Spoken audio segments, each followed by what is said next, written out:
right, everybody, welcome back. We are diving deep into something pretty fascinating today. Yeah, Two nations that are absolutely crushing it on the economic front. really are. Malaysia and Singapore. And you know what's crazy? It seems like everywhere else, Right. everyone's kind of wringing their hands about the economy, doom and Yeah. gloom, Yeah. all this global There's uncertainty. uncertainty out there, yeah.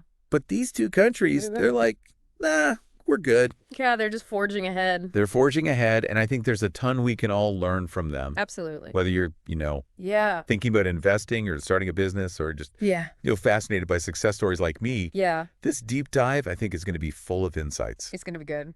So the report we're looking at today is called Southeast Asia's Economic Powerhouses. Okay. Malaysia and Singapore chart a path for prosperity in 2025. Catchy. Catchy title. Yeah. And it's packed with some pretty eye-popping figures, I gotta say. Oh, yeah. Like what? Well, we're talking projected growth of 6% for Malaysia Oh, wow. and 4% for Singapore in 2025. That's impressive in this climate. Right.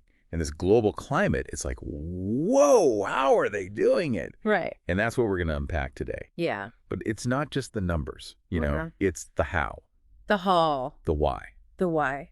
And the report uses these really vivid metaphors. Oh, yeah. They call Malaysia the tiger awakens Okay. and Singapore the lion cities roar. I like that. So from an economic standpoint, what do you think of those? Oh, I think they're spot on, actually. Yeah. Yeah, Malaysia, they've always had this incredible potential, like a tiger, Drunk. powerful, but maybe a little sleepy. Uh-huh. But now it's like they've woken up. They're energized. They're energized. They're ready to pounce. I like that. And Singapore, they're like the lion, King of the jungle. king of the jungle, always on top of their game, Yeah. just roaring with success. A good image.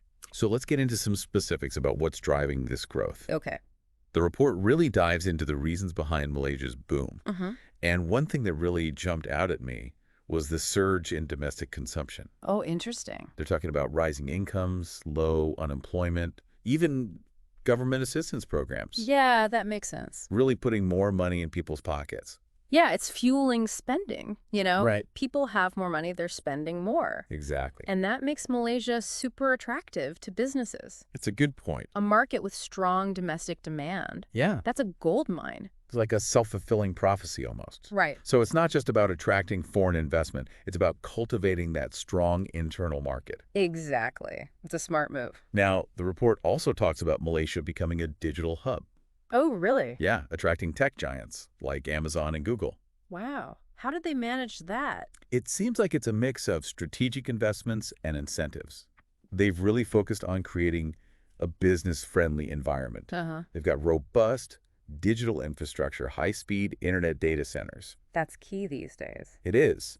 And they've also rolled out some attractive tax incentives specifically for tech companies. So they're really making it easy for those companies to set up shop. Yeah, it's like they rolled out the red carpet. Yeah. But, bringing in these big players can sometimes be controversial. Right.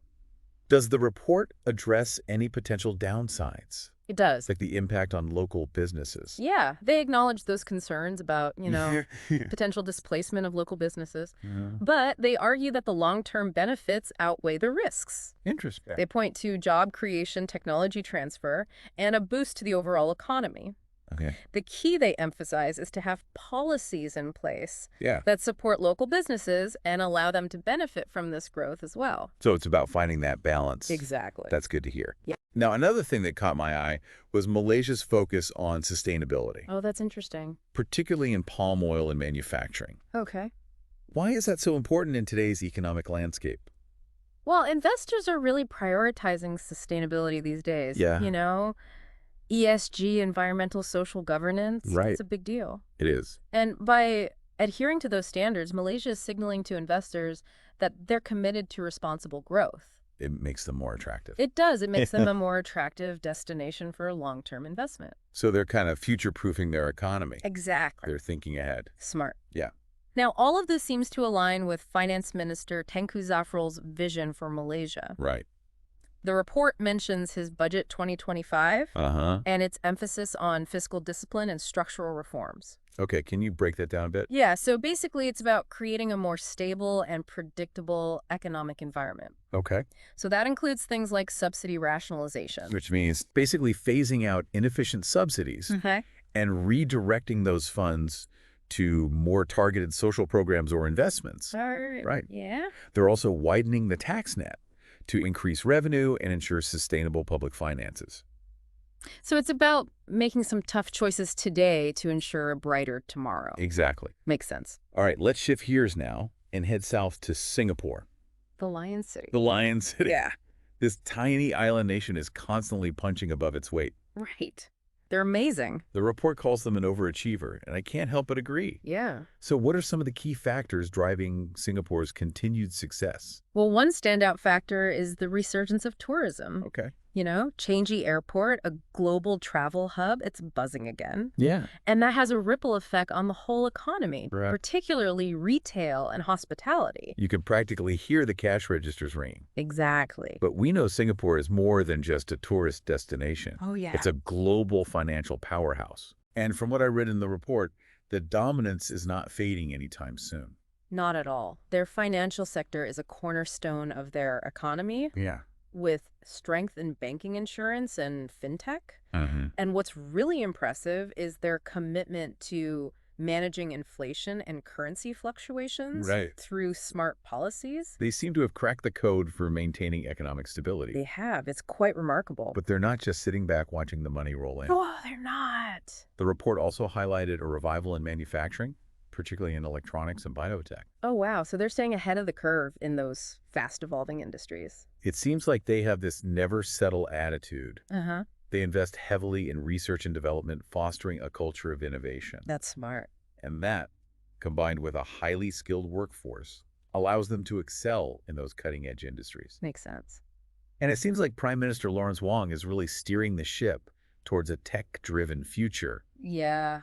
emphasizing digital transformation at every turn. So they're not resting on their laurels. No, they're not. They're actively shaping their future. Okay, so we've got these two powerhouse nations, each with their own unique recipe for success. Right. But here's where it gets even more interesting.